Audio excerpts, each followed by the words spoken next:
যেসব খাবার শরীরে পুষ্টির চাহিদা পূরণ করে তার মধ্যে অন্যতম হলো ফল। ফল খাওয়ার ক্ষেত্রে সবাই নিজস্ব পছন্দকে গুরুত্ব দেন।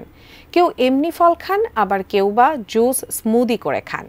অনেকেই ফলের স্বাদ বাড়াতে লবণ ছিটিয়ে খাবার খেতে পছন্দ করেন। মনে করেন এভাবে ফল বেশি মজাদার। আসলে কি তাই? ফলে লবণ ছিটিয়ে খেলে কি হয়? বিস্তারিত থাকছে জান্নাতুন নাহার জেরির ডেস্ক রিপোর্টে। ফল ত্বক হাইড্রেট রাখে, পাশাপাশি ফলের মধ্যে অ্যান্টিঅক্সিডেন্ট পাওয়া যায় যা অনেক শারীরিক সমস্যা থেকে মুক্তি দেয়। শুধু রোগ ব্যাধি হলেই নয়, প্রতিদিন অন্তত একটি করে যে কোনো ফল খাওয়া উচিত। ফল খাওয়ার ক্ষেত্রে বিশেষজ্ঞরা বলছেন, ফলের উপর লবণ ছিটিয়ে খাওয়ার অভ্যাস স্বাস্থ্যের জন্য ক্ষতিকর। লবণ সহ ফল খেলে শরীরে পুষ্টি হ্রাস পেতে পারে, পাশাপাশি স্বাস্থ্যকে বিভিন্নভাবে প্রভাবিত করতে পারে। চলুন জেনে নেওয়া যাক ফলের উপর লবণ ছিটিয়ে খেলে কি কি ক্ষতি হতে পারে।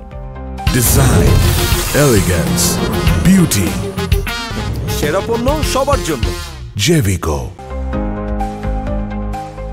ফলে প্রাকৃতিকভাবে অনেক প্রয়োজনীয় ভিটামিন, মিনারেল এবং ফাইবার রয়েছে।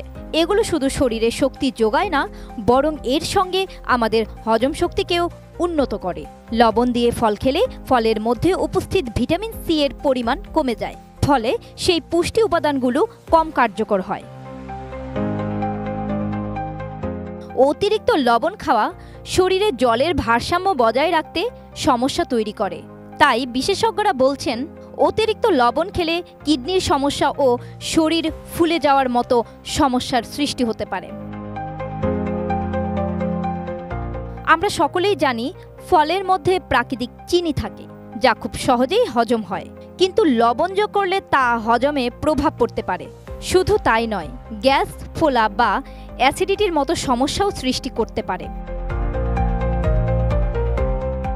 অতিরিক্ত লবণ খাওয়া হার্টের জন্য ক্ষতিকর, একথা সকলেই জানি। বিশেষ করে আপনি যদি হার্টের রোগী হন, তাহলে অতিরিক্ত লবণ একেবারেই খাওয়া যাবে না। চিকিৎসকরা পরামর্শ দেন, যারা আগে থেকেই রক্তচাপের সমস্যায় ভুগছেন তাদের জন্য এই অভ্যাস আরও ক্ষতিকর।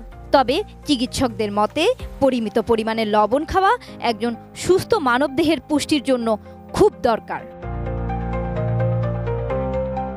জান্নাতুন নাহার জেরি, এটিএন নিউজ।